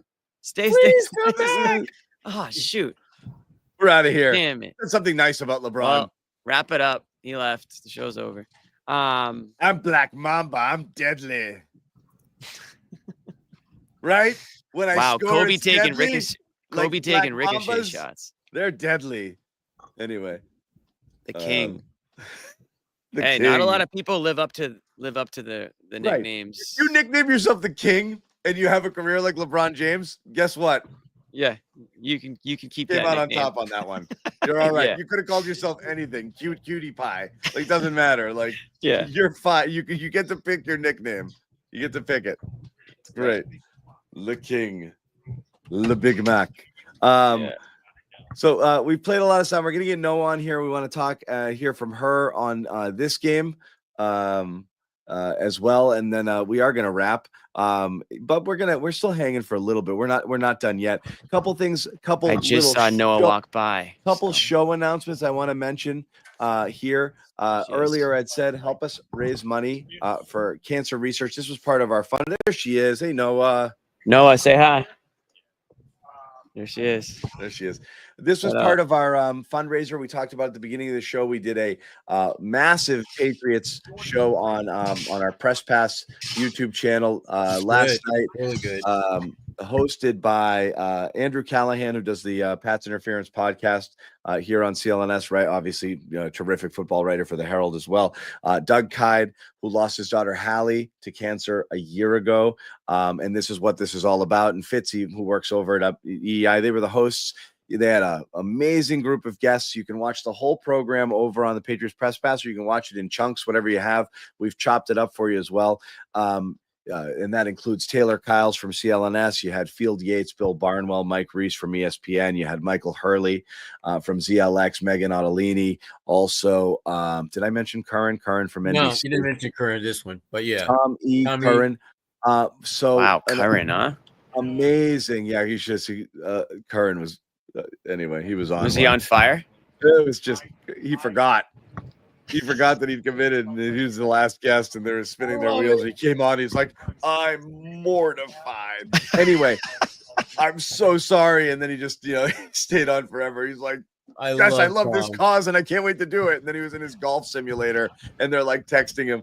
Anyway, that's awesome. But this is the key. It's on the screen. You see the QR code. Raising money for cancer research.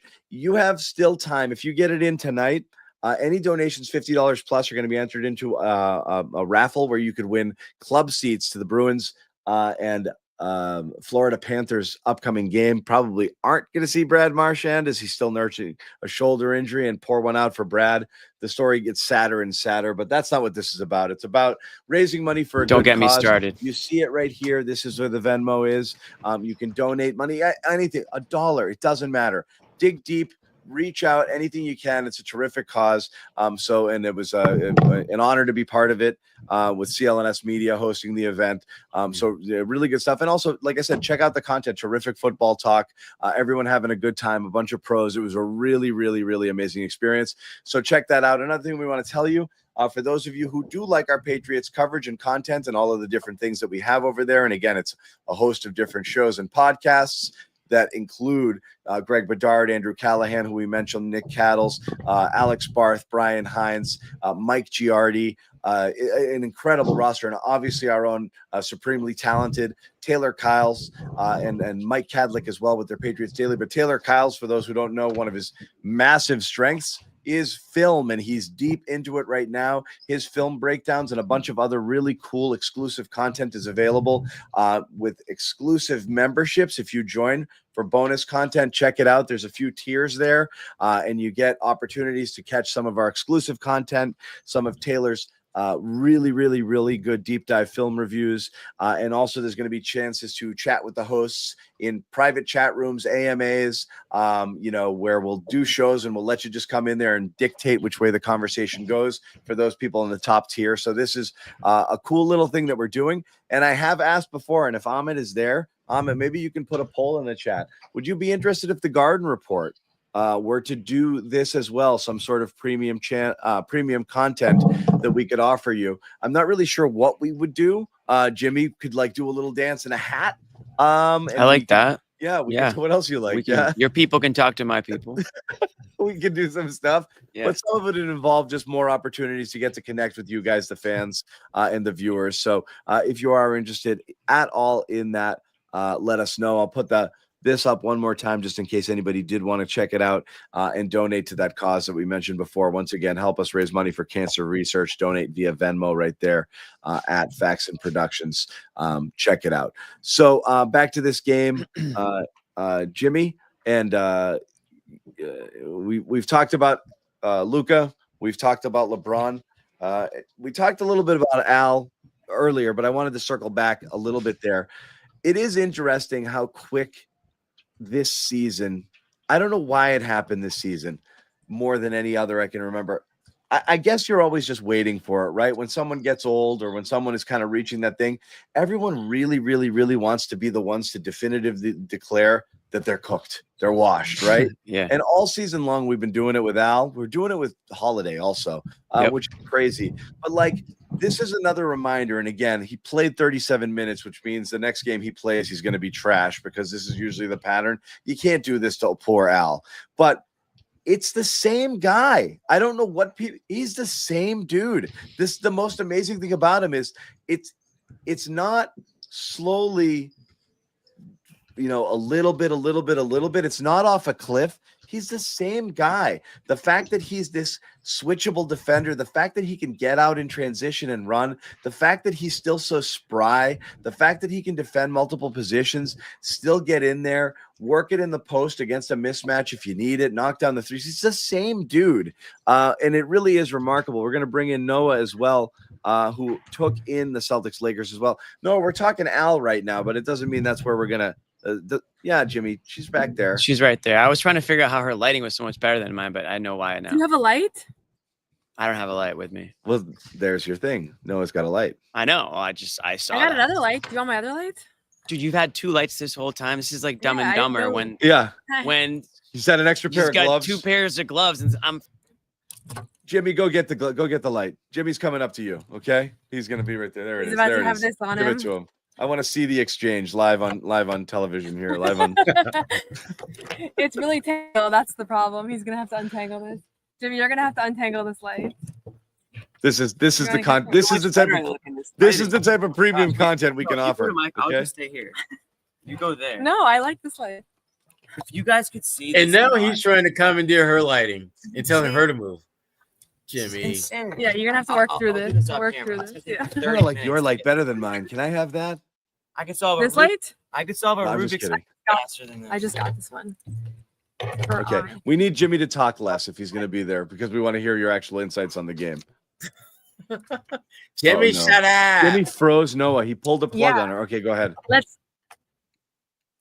talk Al. So I think just honestly, I heard the tail end of what you were saying about just people wanting to call Al washed, like that type of thing. And I don't know that I even really see much of a drop off over the last few years with this guy At all. Like there have been lulls. Yeah.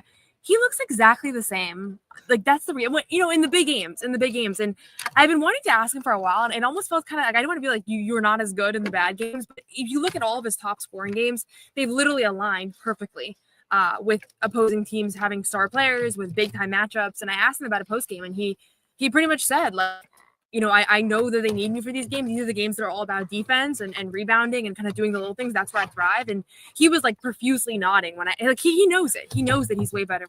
Jimmy. All right, that was a mistake. And so yeah, I think that's one of the stories here. Obviously, Jaylen's going to get a lot of credit as he should. I felt like from the beginning he picked up where he left off in the finals, and Luka got hot in the second half, and that's inevitable. And he clearly has a lot of respect for him. But the fact that at the end of the day, like this has been your starting center for most of the past 2 seasons. This was your starting player in the playoffs, your starting center in the playoffs. You know, they don't miss a beat. Tatum called him the heart and soul of the team. I think we really don't talk about it enough. And it's easy the occasional games where he kind of falls flat versus random young centers, like whatever. But when it's prime time, like he has been there every time. And he was so crucial to the championship run. And I think there's no reason to think that he can't do it this playoff run because he's showing us the exact same things he was showing us last year. No, nothing from you, Sherrod. We're gonna look in a Jimmy cam right now and see if he gets in there. God. There's Jimmy cam. While we wait for the thing about Al just when I watch Al play, I think about that line that Paul Pierce used to have, and that about just giving the game what it needs. And it seems Al consistently does that, gives the game exactly what they need from him. You know, a lot of nights they need him to be a top tier, you know, switchable defender. Other nights they need him to, you know, go to, you know, Atlanta Hawks Al and take guys on a block and get buckets around the rim. Sometimes they need him to knock down a corner three. He delivers whatever it is that they need him to do, and he's consistent with it. And I'm glad that he embraces the reality that he is not going to play every night. And so when he does play, he has to play at a really high level. Jimmy Toscano. Gotta love him. It was so distracting when he was over here. Oh, I could just see it. Like you're just like, there he is. What's up, buddy?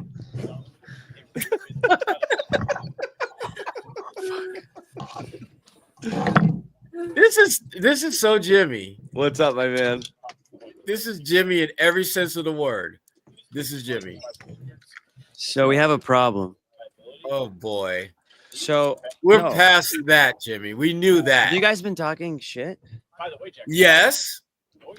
Here's the thing. This is gonna take a U. I don't want to listen to it. We'll let Jimmy figure it out. Okay. We'll let figure. While Jimmy figures it out, we are going to hear from Al Horford talking about his game here. Hold on. When you realize, like, okay, they're coming after me tonight. Yeah, I mean, you kind of have to, you know, prove yourself out there, and I don't mind doing that. Seems like you're especially active on the inside offensively. Was that something that just developed in terms of how they were guarding you? Yeah, I just think it just happened. We saw some advantages there, and we wanted to exploit it. And, we did it for a period of time, and we found some success with it. You guys have had this run of games against the Knicks, the Cavs, the Nuggets, now these guys. You have the Thunder Wednesday. Is it nice to have a stretch of games like this about this point in the season to give you some energy? Yeah, I think it's good. It's good for us. And it's good to play at this level, of ball. And these guys been playing really well. Won 8 straight, I think it was. So yeah, I think that these type of games are good for us. What have you learned about your group over the past couple of weeks, if anything?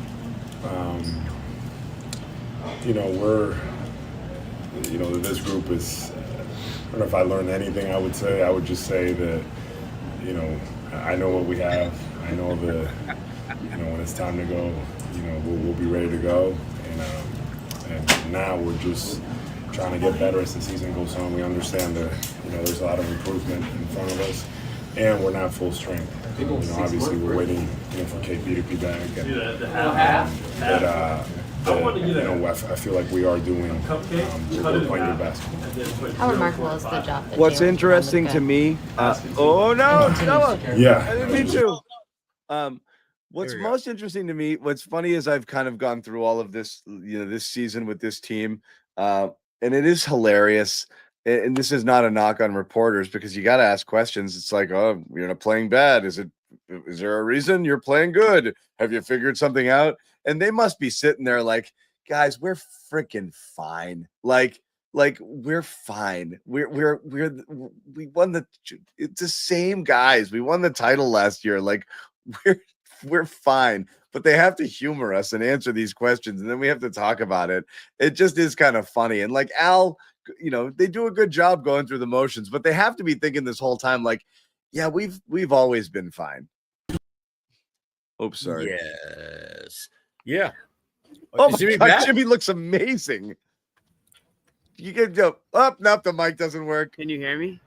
Yeah, we can hear you. We can see you. Here's the thing. I had to MacGyver this. Nobody cares, Jimmy. Nobody. I had to MacGyver the whole thing, but it's all good. Okay, good. Noah Good. looks a little bit more glowier than I do, but we'll have to figure out. She has a better light than me, but I'll take this. This is all right. Why don't you Maybe guys? she's not like Jimmy. Maybe she just has She a looks better like glow than you, period. She looks That like you gooey. like that I always use. So this is my first day with this one. So no excuses. You have like a filter going on though too. There's something else happening.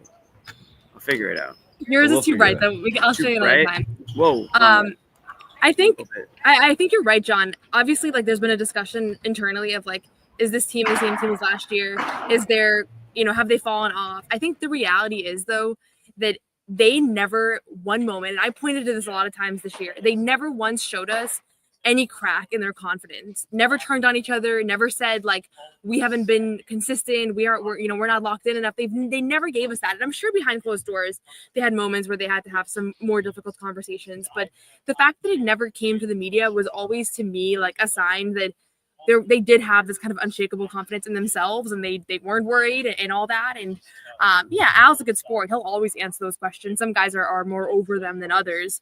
But the reality is, I do think like you've seen this entire season, like they've gotten up for the big matchups, and the lowest moments came during the easiest stretches during the season.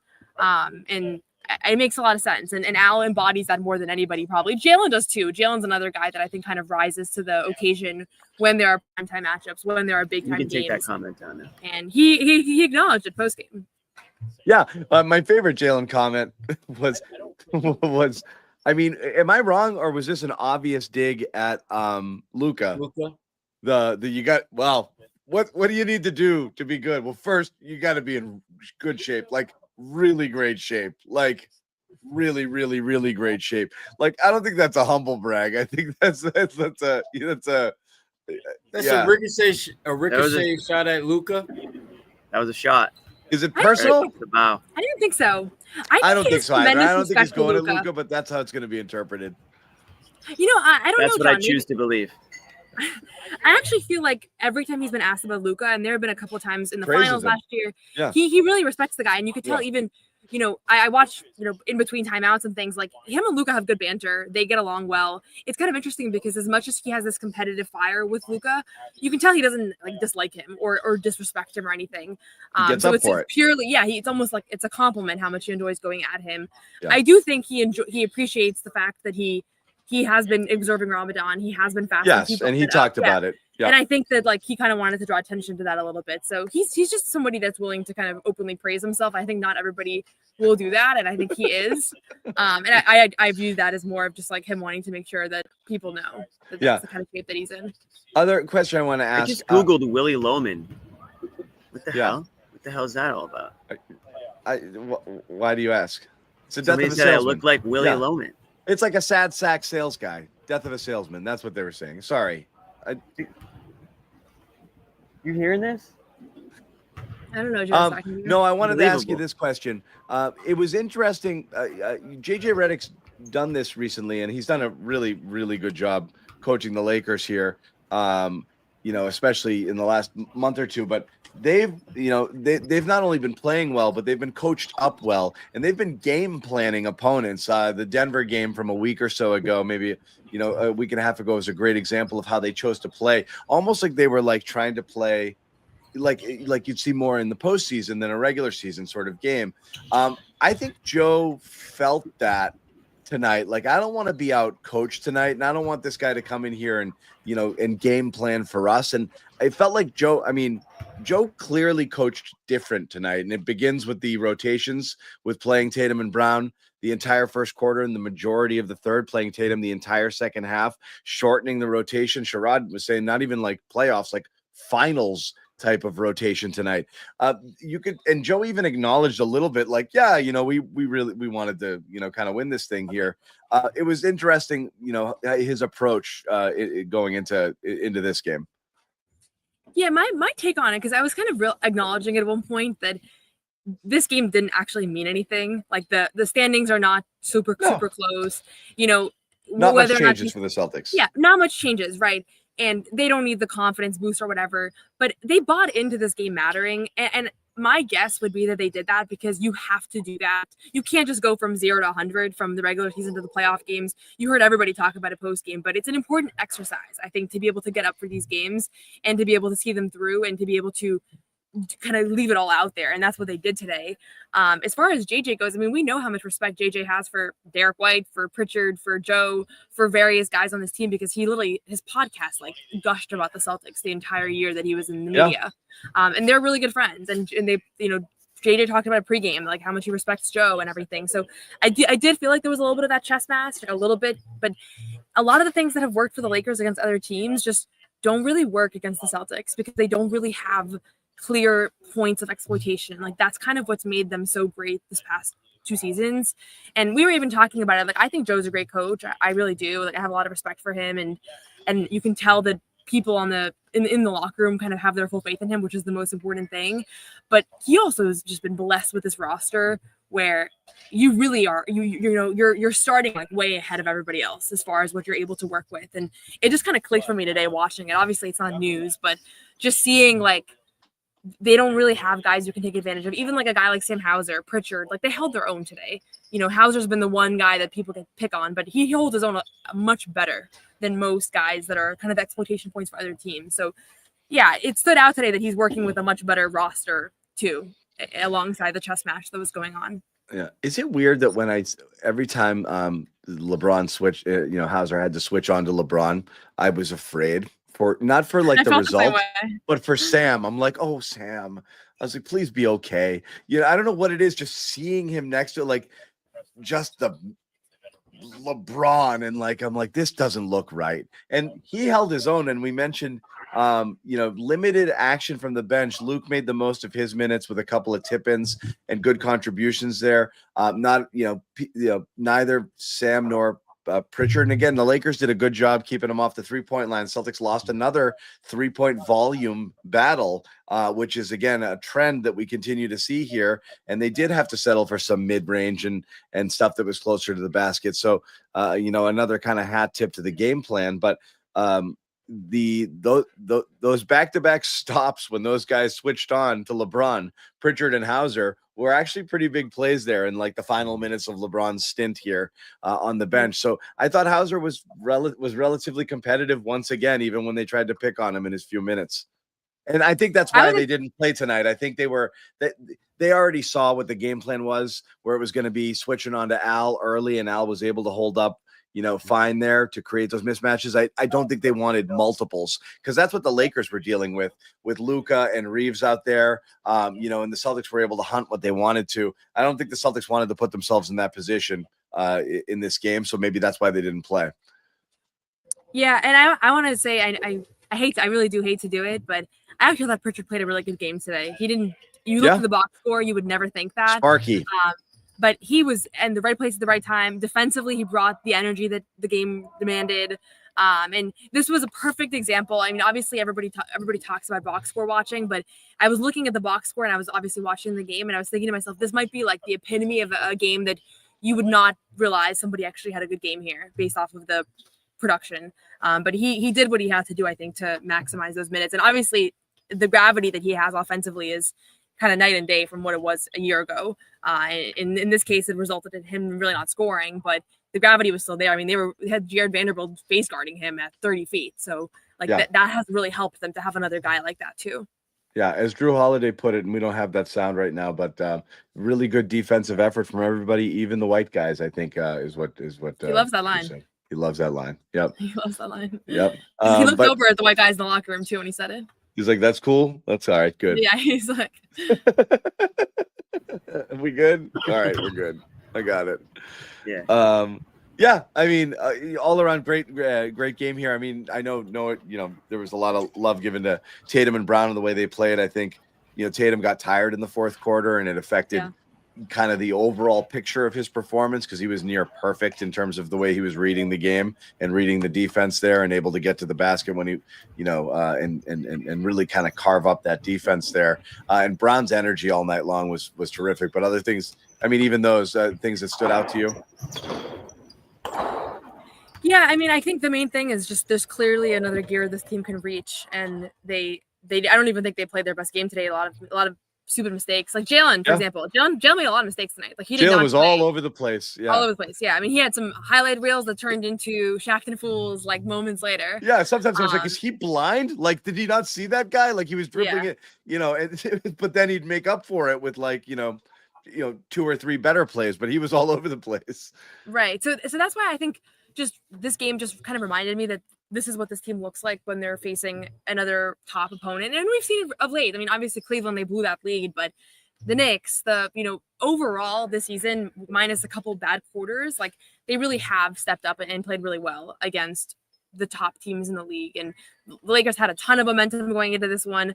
I'm sure Luka wanted nothing more than to get revenge. This is the first time he's played here since the finals. He's on this new team. It's the first 8-game winning streak of his career I saw before the game, which is wild. And he clearly really wanted this one, and Jaylen picked him up the same way that he left him in game 5. So there was a level of like, I don't think that he owns Luka whatsoever. Like Luka still put up a ridiculous stat line in the second half. I think he had 24 points.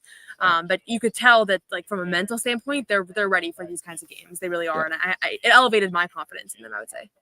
I agree. I think that's the main takeaway. That other gear is there. And when they get there, it looks like this. The thing Jimmy was about to deliver some reporting on this, but I think he got distracted. But maybe you also have some insight here. The Porzingis stuff is getting odd. I don't think it's like conspiracy theory, but it's like I don't know how much clarity we have on it. I guess the safe assumption is it was a significant enough illness to weaken him to the point that he just doesn't have the juice to play. But I he's out there shooting, and I think you tweeted, Noah, like you were equally surprised to see that he wasn't in there as much as you were to see Hauser, who looked like he twisted his ankle pretty good last game, and mallet finger, Drew out there. They both played. Porzingis does not, even though he was out there warming up, and it really felt like this was the game he was coming back, and still is going through his warm-ups, coming out and being like, I don't have it. Yeah. So I mean, any more clarity or understanding what's happening here? I mean, I don't have any breaking news. So other than just like watching a guy who's clearly just trying to get his wind back. That's what it is. I mean, I think he was really sick. I think it took a lot out of him.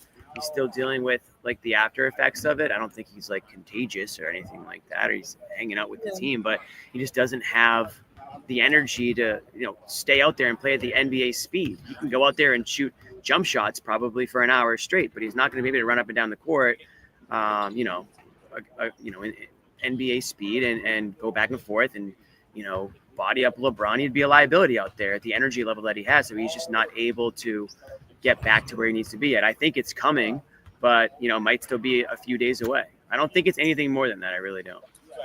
I don't either.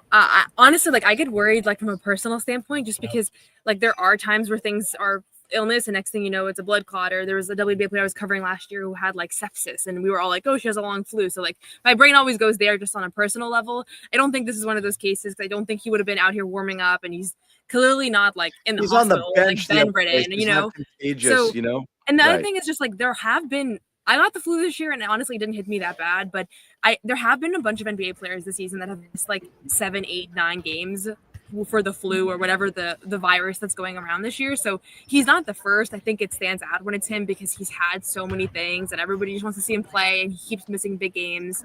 But I'm not overly worried about it. I was really surprised because he literally wrote on Instagram yesterday that he was going to play. So he warmed up. I mean, he went through everything. Yeah. He probably just felt like his strength wasn't quite there. He probably lost like 10 pounds or something. It was probably one of those. Red Sox yeah. top prospect Roman Anthony down in spring training, same exact thing, was away from the team with the flu. Alex Cora reports today that he's lost 10 to 15 pounds while he was away. So again, yeah, it is a thing. I think that is what Porzingis had. I think he did have some strain of this flu, and they're saying it's the worst flu in 20 years. So I'm sure everybody knows somebody who has it. I mean, Noah's like Superwoman. She was able to overcome it without any issues. Go but vegan. A lot of people, see, there you go. I'm the furthest thing from vegan, and I had it for a day. You didn't have it, John. I hate to say it. You didn't have it, John. Of course I did. No, you didn't. When you're shivering so bad that your teeth are chattering, that's the flu. I had it, but I got over it in about a day and a half. Yep. Here we go. My hero. So, it's not veganity. I'll tell you that. I don't know. It might be. I never heard that word before, and I never want to hear it again. It's not the veganity of it all. Veganism? Well, I hope Porzingis doesn't turn to veganism. I'm not as veganatious as Katie Cunningham, vegan. So yeah. All-star season. Okay, that's true. That's a good point. Point taken. Kyrie Irving. But I think you're going to see Porzingis out there soon. It's just he's still coming back from it. We've all gotten flu shots, guys. We don't need lectures. We got them. I actually evaded it. I actually did get a flu shot this year. We all got them because I saw how many people were going down. I said, not me. Not today. Yeah, not today. Veganity, is that a new word? Yeah. No. It is today. I'm that. making up It's shit really to get hated. it in the bracket. I really No, I think that could catch. You should run with that. Veganity? Is Jimmy sit up? Will Jimmy sit up make its way into the bracket? It might. It's like Linsanity. Yeah, it's like veganity. Yeah. That could be your T-shirts. podcast No, a name, trademark. though. I'll give it to you. Yeah, no. Going right in my donations bin. Okay, thank you. So Porzingis, I'm not concerned, but it is weird that it's taken this long. But whatever, it's not. I don't believe this is going to be Are you calling out his toughness? Season is that what ending. you're trying to do? No, I think he's wiped. Feels like he's you're wiped calling out. I think he just can't get off the mat. He's trying. Look, he's trying. Yeah. He's out there shooting. It is wild when you think about it. Like, how many games did he end up missing for the surgery? It was like 20, under 20, and he's already missed 6 for this. Kind of weird when you think about it. And the weirdest one is that he played one. He was out a game, and then he played, and then it was like He probably thought he was beating it, and then he woke up feeling like a million times worse. But yeah. So that is a little. They've been great without him. So yeah. What's our next one? Monday, Utah, and then Wednesday, OKC. Utah obviously feels I'm so excited for Utah. crappy. Yeah, that's the big one right there. Noah's had circled right there. Hayden Springer pregame. Svi Mihaila gets his championship ring. Oh my God. It's my dream. The question is, does Svi? The game of the year, really. Does Svi get more of a tribute than Grant? Yes. Or about the same?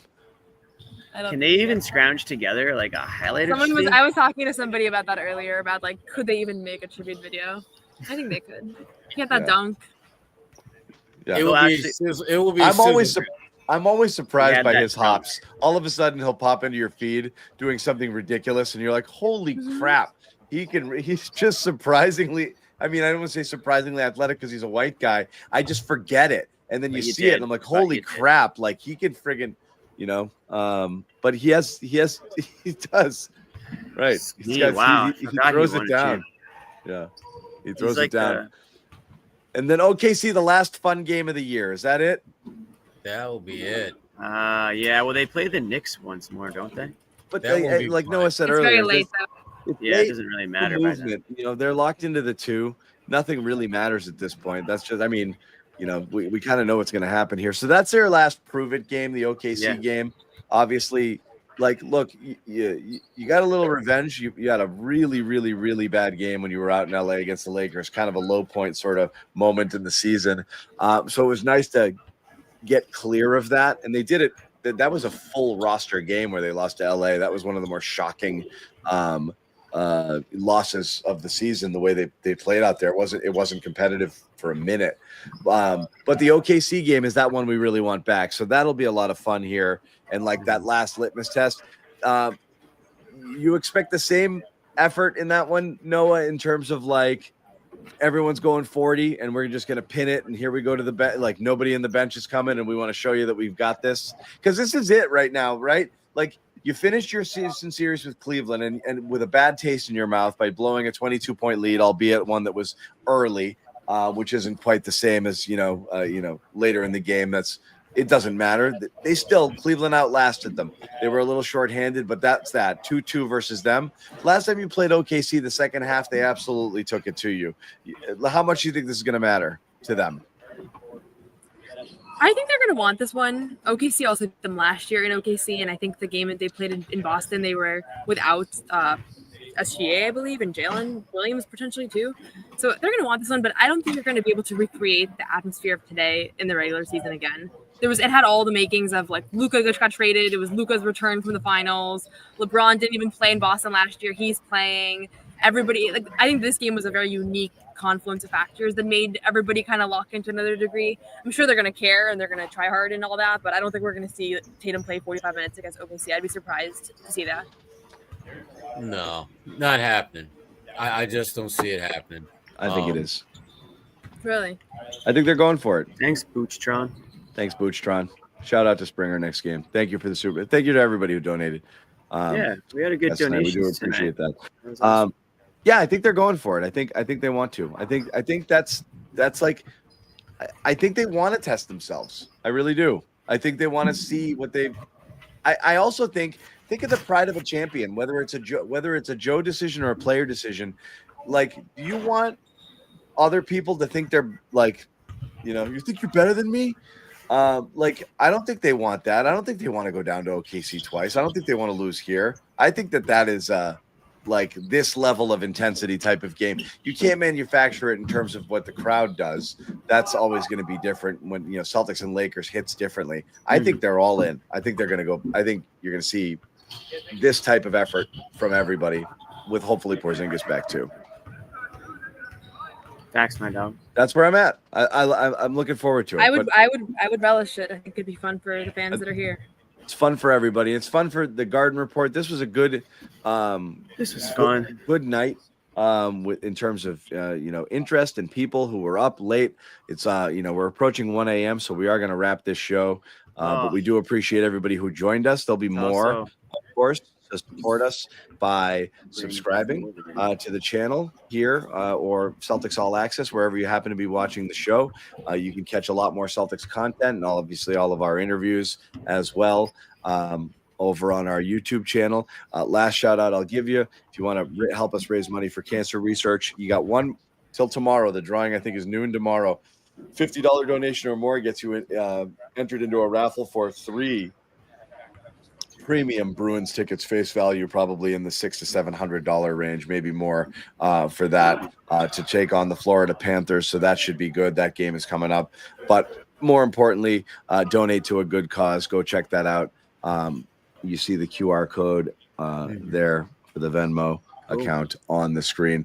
Once again, the Celtics defeat the Los Angeles Lakers 111-101 in what was at least 3 quarters worth of one of the more fun, entertaining, complete all-around performances. And there were some sloppy moments in there as well, but it was just high energy, crazy fun, super, great game that everybody that I know got to go to except for me.